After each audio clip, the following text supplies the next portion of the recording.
using your Coastal Cabana ink, stamp "Wishing You Well" in the bottom of the white cardstock. Now with the crushed curry, let's stamp that giant, beautiful bunch of leaves. And now with Coastal Cabana, we'll stamp the bow right there.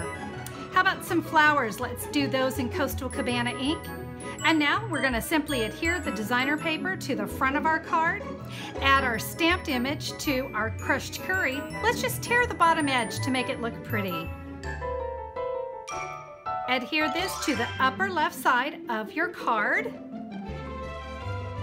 and polish it off with 3 pearls just to the right of your focal image. Absolutely beautiful.